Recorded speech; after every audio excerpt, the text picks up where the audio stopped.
So, Paul, welcome to Chasing the Tour. And you obviously know a lot more about me than a lot of people do. But let's kind of dive into, you know, we'll kind of end on why hypnotherapy, but what even got you here? Where did you start? What is the whole idea behind what services you provide? Yeah, well, first, I sincerely appreciate the opportunity to be here. I love chatting with you, love the direction I know this conversation is going to go. And really, my story starts with a 5'3", maybe 110 pounds soaking wet multi-sport athlete at the age of 16.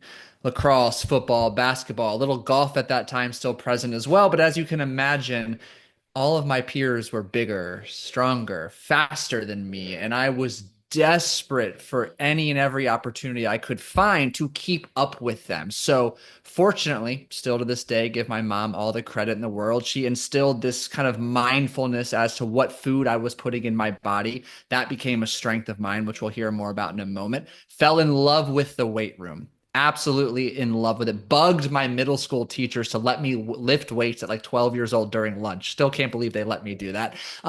But then developed this fascination behind why some of the best athletes. So this time for me to think the Tiger Woods, thinks the Kobe Bryant, the Michael Jordans, why despite putting in roughly the same number of hours in the gym, on the course, on the field, were they still leaps and bounds better than everybody else? What made them tick? How were they thinking? So, this inevitably put me on a quest to just read, to learn, to ask questions about what made the best of the best that much better. And all of that collectively fostered me on a path to become a high performance dietitian. And I worked very closely with collegiate professional Olympic athletes, helping them to maximize their performance, their body composition, and their recovery. Yet, despite being a dietitian, I talked very little about food and nutrition. I was of the mindset that everybody knows how to make nutritious food choices. It's not a lack of information problem. There's something going on either in their minds or in their hearts that's holding them back from executing upon what they know. So this mental focus has been a foundation of my coaching for, the last 16 years. We fast forward 10 years and I've always had this passion for the game of poker that I finally decided I was not going to repress any longer. So I pursued poker professionally. I was a live cash game player while still managing my coaching business on the side. And very early on, despite putting in countless hours of study, play, time with my poker specific coach, I just continued to get in my own way. There was a scarcity mindset, a fear of loss, a fear of judgment, an inability to feel I deserved success. And regardless of how much or how little you know about poker, I was basically lighting money on fire, even though my technical acuity was in the top 10%, I would estimate. I knew what to do, I couldn't do it. So I hired a mindset coach who happened to be a credentialed hypnotherapist. And my poker career, for lack of a better description, took off tremendously the next couple of years. But far more important to me was the impact she had in both my personal and my professional life. We fast forward 6+ years now. Not only do I still work with her, but I quickly found the courage and confidence to walk away from nutrition coaching, to go all in on mindset coaching, obtain my credential as a hypnotherapist, and she is a very key reason as to why you and I are having this conversation today. Wow, that's awesome. So your tag line, and I'm gonna put in the notes on this, your podcast, which I obsessively listen to, and then save the ones that I really like, and then go back and obsess over them as well. Your tagline is overcome the mental hazards keeping you stuck in the proverbial bunker of poor performance. So, what specifically does that mean? Does that mean like, I mean, because I'm drawing a golf reference, right? But is it golf specific or more? Like, expand on that. Yeah, so a couple points to share here. I mean, first, I am of the mindset that golf is simply a reflection, a mirror of life.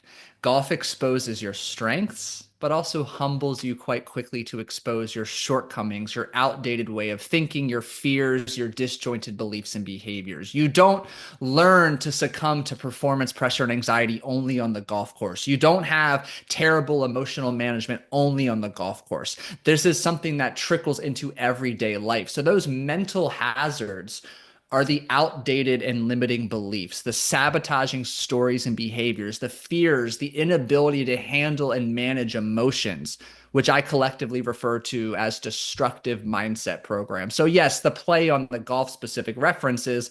Every course has no shortage of physical hazards, but there are so many mental and emotional hazards that are triggered throughout a round. And you have to have not only the awareness, but the accompanying action steps and set of prerequisite skills to be able to diffuse these triggers that allows you to play freely and ultimately play to your potential. So when you like, how does this whole thing start? Like when you are, just starting from the conversation, kind of what is that? How does it kind of lay out? And I'm assuming it's probably different for everyone, right? In terms of the conversation as to what I do, Hmm. yeah, so the most simple explanation I share is I help you get unstuck out of your own way and unlock your potential. And what I mean by that is all your audience right now, they know what to do or what they need to be doing to achieve their golf specific and also their business specific, their marriage specific goals in their life. We don't have a lack of information problem. Yet it's easy to keep consuming information. We get a little rush of dopamine. It feels good. It makes us feel like we're moving in the right direction. Yet information accumulation is next to pointless if you never marry it with action, implementation, and integration. So if you know what to do and you're not doing it, it's a mindset problem. There is a fear, a belief, a story underneath it all that is percolating into your word choice, your beliefs, your behaviors, your habits, and therefore ultimately your results and your reality. So my job is to uncover the origin of these stories. When did you stop believing you were, or start believing, excuse me, you were unworthy or undeserving of success? When did you learn you have to play small in situations where you might have success? We get to unpack the origin of these stories because collectively, the beliefs, the fears, the stories, behaviors that hold you back, they are all learned, which means they can be unlearned. And that's where I come in, is to help you unlearn those that don't serve you and upgrade them so that now they're working for you and they're aligned with that next best version of yourself. So what I hear you saying is it will help you with your golf game, but it's not necessarily a golf focused thing you're fixing. It is a life adjustment, right? So if you're not like obsessed, right? Like this is my world, golf is my world, right? And if you're watching this, it's because golf is my world and I created this whole vision of where I wanted to go and wanted to bring you along for the trip. But it is a if if you want to be successful in business, in poker, in life, right? This will help you. It's not just about getting unstuck on the golf course. Is that fair? Spot on. I love your word adjustment too. Like mindset coaching, upgrading your mindset has a ripple into every corner of your life. And, you might recall me saying this when we first connected. Like when I do my big deep dive discovery call, like that first initial coaching call with all of my clients, especially my golf population, we spend 95% of that first call talking about everything but golf. And I make it very clear again, like you didn't learn to fear success, to fear embarrassment or failure only on the golf course. There's an origin story that dates back well beyond the game of golf. And rather than, putting short-term band-aids on these problems you face, we've got to get to the origin. We've got to get to the root cause of why you show up and continue to sabotage yourself. And guess what? That likely began away from the golf course. Right. And that was mind shattering. Wow. I mean, it was right. And okay. So here's how I thought it was going to go. We were going to talk about golf and you're going to do some hypnosis on, you're walking onto the first tee and you're putting a tee in the ground. And it's all in this nice, soft, calming, while you do have that, um, it, this was more about getting into, and the hardest thing for me to wrap my brain around was, okay, you just got to let your mind go. And wherever your mind goes, just take it in because you're going there for a reason. And the places my mind went, I'm like, when I look back on, where I was stuck in the proverbial bunker, it was shocking that, it goes back to when I was a child. I'm like, all of our conversations led up to, I'm like, I understand. I thought it was because I had ADD and all of these things. I was the first child, and so you start like accepting. Well, this is what it's like when you're an only child or when you're the firstborn, and you don't see the connections like you pulled out of me that actually caused the issue, not because of characteristics of some label, right? It's just it's very, I don't know, it's life changing. It's life changing. It is. And then, that's one of the catalysts as to why I made that big career pivot, is because the impact it had on my life. And the funny way to think about it is I love how you just described how we basically just collect these stories that society force feeds us, or our parents' upbringing force feeds us. So at the end of the day, really what I'm doing is dehypnotizing you from the nonsense you've accumulated, because of your inherent need to belong, to fit in, which is inherent and natural to all human beings. And I like what you said. Like, so many people think hypnosis, they think visualization, go see, feel, and experience yourself making that birdie on 18, hoisting the club championship trophy. And that is an element of it. Yes, that's all well and good. There's no shortage of research to back the power of visualization, especially when you engage all of the senses.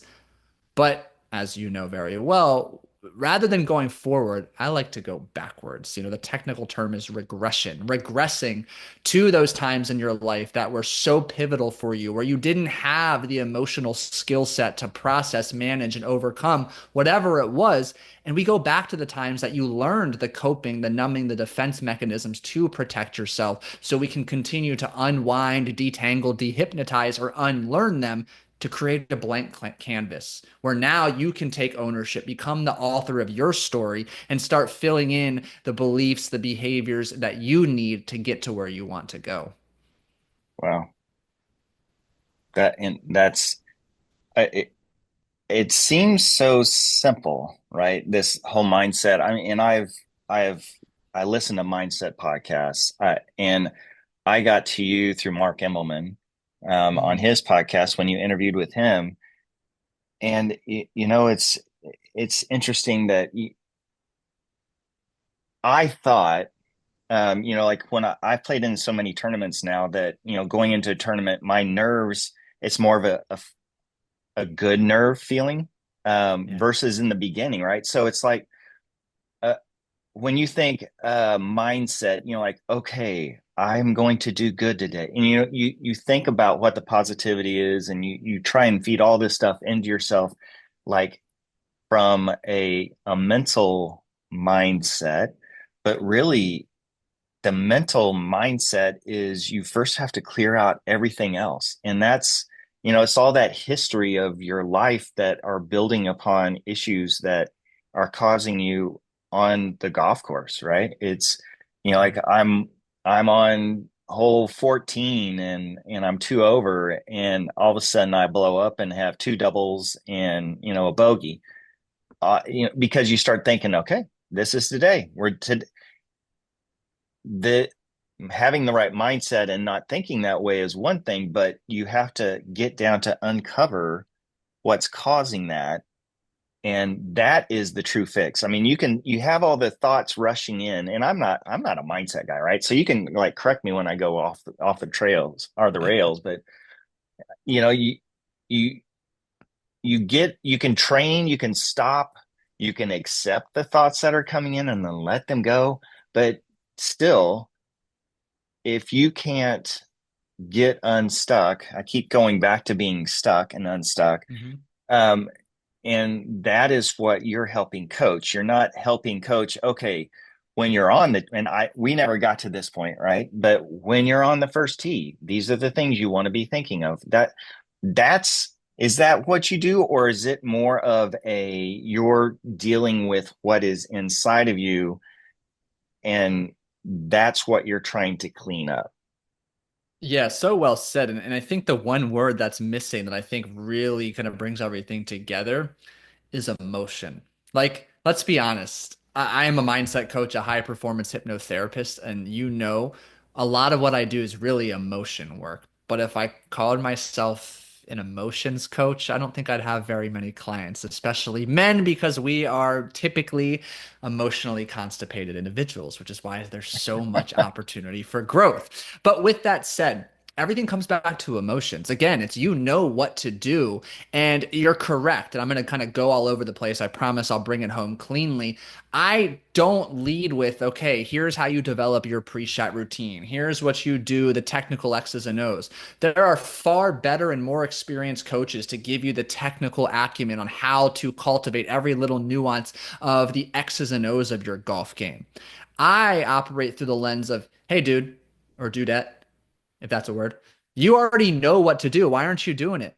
Why do you freeze up in these situations? Why do you self sabotage? Why do you know the correct play is to lay up and you try to go for broke? Why do you keep disregarding the knowledge you have and not doing it? And it all comes back to some emotion underneath. It might be a fear, success, fear of failure, embarrassment, judgment. It might be anger that we can't manage well. It might be overstimulation in the form I'm so confident and excited. I just birdied 3 holes in a row. Holy shit, how do I contain this? All of these emotions, like we have to understand the derivative, the definition of the word emotion, energy in motion.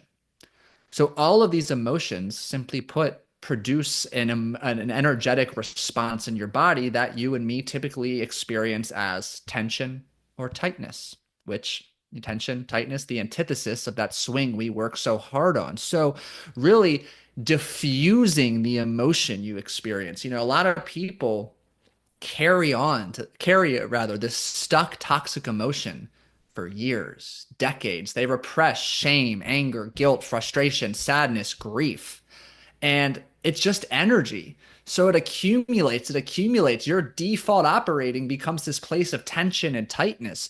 And one of the immediate benefits many of my clients experience through our early sessions together is just this lightness, this ease. All of a sudden you have more energy to finally do what it is you need to be doing. And lo and behold, you start making progress, you build consistency, and now you're stuck in this upward spiral, this positive trajectory, and that's the place to be stuck.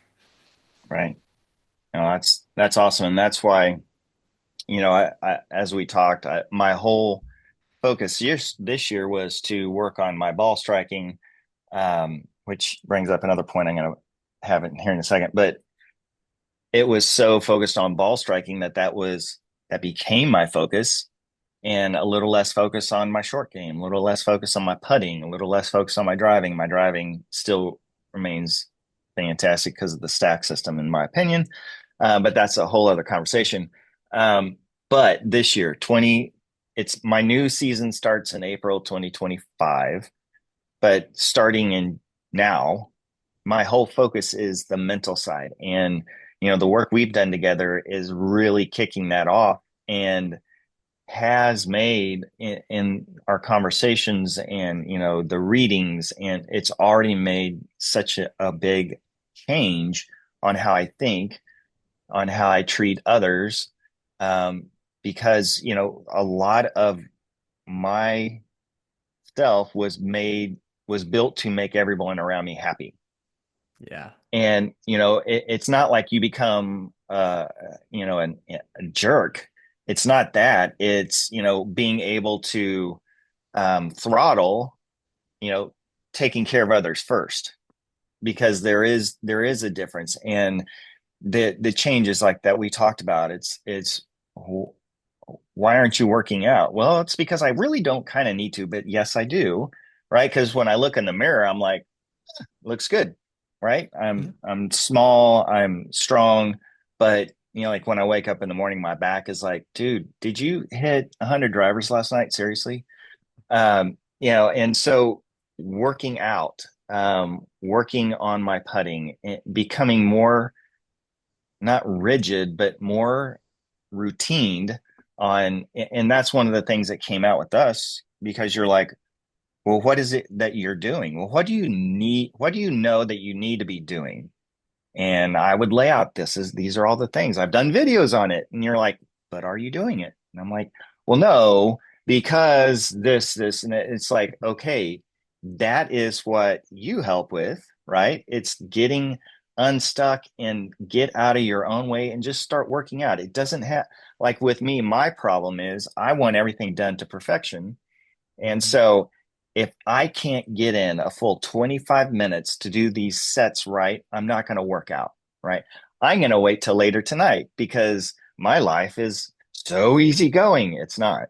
But and then so the next day I'd be like, okay, today I'm working out. I'm going to work out today. And then it's like I come out and I start hitting balls to try and loosen up. The next thing 45 minutes later, I'm still hitting balls. I didn't work out.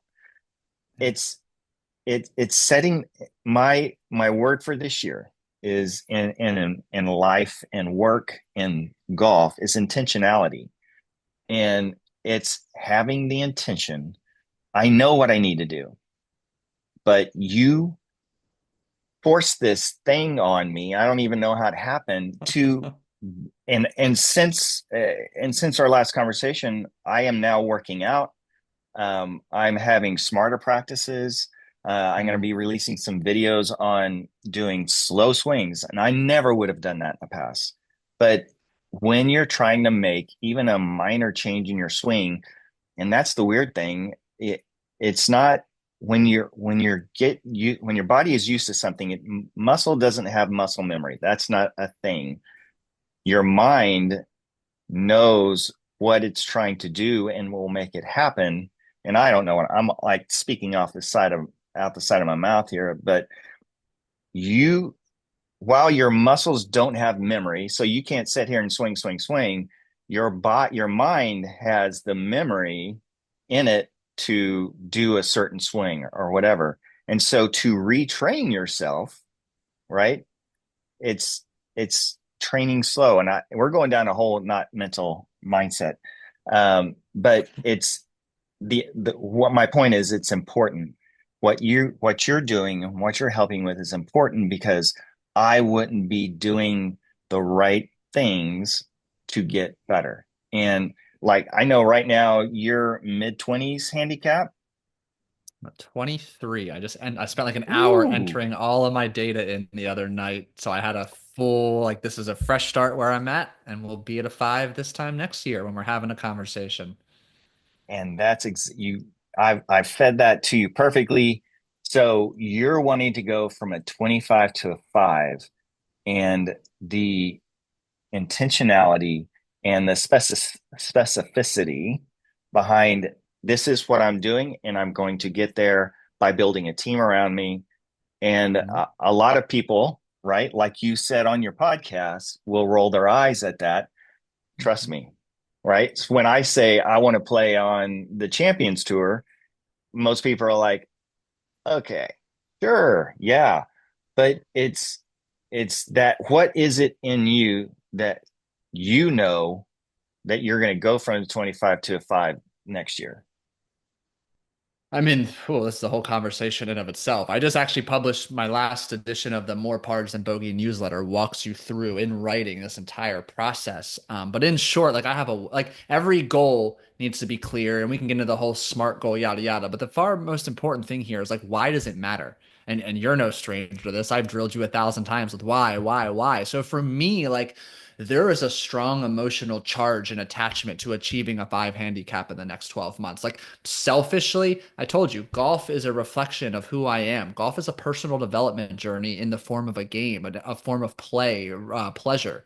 So for me, like I learn very quickly things about myself when I push myself outside my comfort zone. I've had a competitive spark in me that's been dimmed the last couple of years that was reignited when I took back up the game in April of this year. And ultimately, I see the opportunities for growth personally and professionally in abundance as I continue to become a better golfer. The people, the friendships, the relationships I build along the way, all of that is in line with just continuing me on my journey to becoming my best self. And, I'll tell you, I've developed a superpower over the years.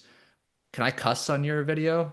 Can I? Yeah. Okay, I said like I just don't give a fuck about people's opinions. Like my DMs after I shared my goal, like I don't think that's possible. Set more realistic opportunities. Like I have no problem cutting people out of my life now.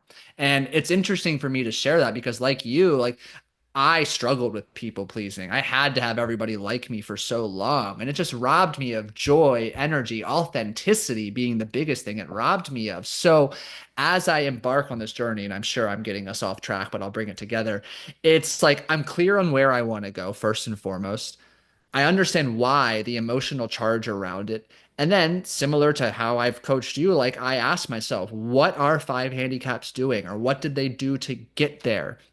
And I do a big brain dump sessions. What are the best of the best doing? I mean, selfishly, my podcast lets me talk to scratch golfers plus handicap golfers, the best of the best. So I can then audit and see based on my weaknesses and strengths what needs to be a priority. I surround myself with the appropriate help in terms of coaching to get me where I need to go. And I can't quite turn my laptop right now, but I'm looking, I have a whole whiteboard with my 6 priorities, and I'm just tracking execution on a weekly and daily basis there. And it all comes down to this, and then I'll stop yapping, is success is simple. There are 5 to 10 things you need to do, and you need to do them over and over. It's boring, it's monotonous, but if you can fall in love with the process, the monotony, the boring nature of it, not only do you go far, but you go far fast. Right. That's yeah. And when I heard you say that, it never entered my mind that you wouldn't do it because I know you will. In fact, what's in my mind, I'm like, I'm jealous of your position because you understand that the mental mindset, yours is technique and having that repeatable swing. And it doesn't have to be a perfect swing. I look at where I was when I started this whole thing 3 years ago, and I won 3 times and was shooting 78 twice to do it. And I can't even sniff that, right? I I'm working all the time. I'm practicing all the time. And so that's why this year is totally built on the mindset because the technique stuff, am I perfect? No. Can I get is my dispersion smaller? Yes, it's smaller. Do I want it smaller? Of course. I always want it smaller. But the I think that the mental side of it is so big that you going because I don't think getting down to 5 is going to be hard for you at all. Will it take a lot of the year? Yeah, because you just have to throw up probably, four mid 70s and then some 80s and you're there, right? Um, and I've watched mine go up and down based on how I play, but I just think that is like where a lot of people could really improve everything. I mean, like life, everything, and it's that mental side. Okay, so when I first listened to Mark Immelman's podcast, you had um, hosted a free kind of a hypnosis Mhm. uh, play around a hole of golf or something along those lines. What? And I'm going to share that below. So what is that for? How do you use it? What's the idea behind it? Yeah, so really it's a taste of hypnosis. Another way to think about it is like an intimate golf specific guided meditation. So this is one of those future paced visualizations, but you'll get a taste of the hypnotic deep relaxation experience. The theme of that particular audio is play your best round, helping you to prime your mind and your emotional state to go play your best round. So ideally, you're listening to it the morning before your round, or depending what time your tee time is, the night before, and you're starting to make a habit out of it. 3 to 5 days per week. It's about 18, 19 minutes in length. In a perfect world, you're listening to it or doing some form of hypnosis meditation daily. But this one is specifically geared to bringing in all of the senses to allow you to feel as if you are there, ready to, going through, seeing, feeling what it's like to play your best round, so that by the time you do show up, hey, I've been here before, your mind knows what to do, and you're able to play freely and play to your potential. Awesome. Now, just a moment ago, you talked about your latest newsletter. So you actually have a newsletter as well. Mhm. So I'm going to leave that link below on how to subscribe to that. But also, I would like to get that link to specifically, what you're doing from a goal setting Mhm. perspective and how you Yeah. plan on, getting to your goal, because that is a fantastic goal. And I obviously we're going to check in throughout next year so we can talk about my progress, but yours as well. I follow you on the Grant Tour, so I'm stalking every time you post around. But I think check-ins are fun, and it's an easy way to say, how are you doing with your goal? But um, what else have we not covered that you think is helpful as far as, like that mindset, and, like when you do meet with someone, kind of let's start there. So when you meet with someone, how does that work? Someone wants to reach out. It's not like you actually do a discovery call, kind of like go over that, and, then kind of throw in, something else that we haven't talked about as far as, like wrapping all of this up with a bow. Yeah, so if, someone listening right now, you who is listening is interested in learning more about high performance hypnotherapy and mindset coaching, whether golf specific or otherwise, that first step is, like Jeff alluded to, a discovery call. And we just hop on a Zoom call. And really, I want to understand first and foremost, why are we here? What prompted you to reach out? Because clearly there's a problem, there's a pain point or many. And often, I think it's worth mentioning, often I am a last resort for most people.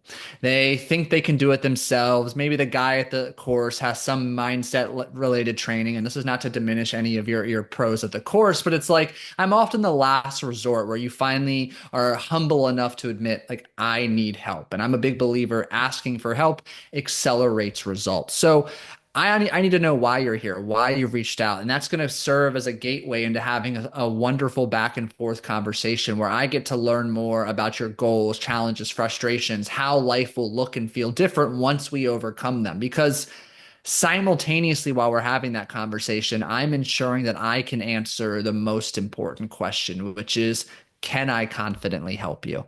And if I can, obviously I share that with you. And if it feels like a good next step, we then pivot our conversation. We get a bit more granular, giving that person an opportunity to ask any questions about hypnosis, what it is, was it what it isn't, and then talking about how I structure coaching relationships. Fantastic. So do you see any other topics that we haven't covered today, that you would like to add in on, like why somebody would want to leverage your services? I think the one of the best ways to answer that is just a further explanation as to what hypnosis is and isn't. Because thanks to Hollywood, Las Vegas, there's stage hypnotism where people think I'm going to get them to cluck like a chicken, put them to sleep, dangle a pocket watch in front of them. And I don't do anything like that, as you can attest to. Hypnosis is just a fancy word to say a state of deep relaxation with the intention to make positive change. Hypnosis is not mind control. It's not brainwashing. I don't extract your deepest, darkest secrets. It's actually a safe, natural state of mind that every single person listening has already been in today. It's that same state of mind you experience when you transition from sleeping to waking, when you're caught up in a good book, your favorite TV show, or when you're locked into that flow state on the course or immersed in your favorite hobby or to do. So it's a natural state of mind. The magic, if you will, the power, the benefit lies in two big objectives that we accomplish when we're in that relaxed state. Number one, we bypass the critical factor of your conscious mind. That voice that's harsh, judgmental, that says, you suck, you'll never do this, why bother? We quiet and sidestep that altogether. And then two, we directly connect with your subconscious mind, which is home to your beliefs, your emotions, your memories, your habits. And ultimately, we use hypnosis to uncover all of the outdated beliefs, the limiting programs that are running. We uncover the origin, when, why, how did those beliefs and stories come to be? That in and of itself adds so much perspective and opportunity to let go. And then we do the necessary work to unlearn those beliefs, release those fears, that pent up anger. So you have a blank slate to then start crafting your story that's aligning with the next best version of yourself. So I will admit, before we started working together, I would wake up at 3 o'clock, 4 o'clock, and it's not like the old guy, 3 or 4 guy. I got to go to the bathroom. It would be, for whatever reason, I would just wake up at 3 and I would start thinking about stuff. Since we started working together, I don't anymore. Mm. It's I do wake up at 5:30 or 6 when one of my dogs starts, like saying, "Hey, I need to go outside." But other than that, I mean, it's such an impact mentally. I mean, I can't express enough. At least reach out to Paul, have a conversation with him. Um, there there is no affiliation. Paul's not paying me to be here. I'm not paying him to be here, which, I mean, should I be? Um, let's not go down that road. But there is no, I'm not an affiliate of Paul's. I'm not pushing this. I'm not trying to sit. I am just providing you with the opportunities that I've utilized to get my game. And in the end, when I am scratch and then I get into the plus side of things, this is going to be one of the big things I point back to on how I got from being at 10.1 down to being wherever I am at that point. And Yeah. it's made such a big difference. Paul, thank you for working with me and all of the things that you've done. Thank you for coming on the channel. And check out all the links. Just at least subscribe to his podcast. I mean, there's so much gold, like you like to Yeah. say, there's gold in there, and Yeah. you should go out and listen and re-listen. There's so much free stuff you're doing, Paul. It's crazy. I think you're crazy for that, but the value you bring, I hope people take advantage of talking to you and seeing if there is chemistry. Guys, reach out to Paul. Thanks for following. Thanks for listening this long. I'm guessing we're probably about 35 minutes in, which is very long for any of my videos, unless it's a round of golf, which I know it's painstaking for a lot of people to watch. But thank you for watching. Working with Paul will help you keep it findable. And that's really what everything is golf. So keep it findable, enjoy a round of golf, and thanks for following. Paul, thank you. Thank you, Jeff.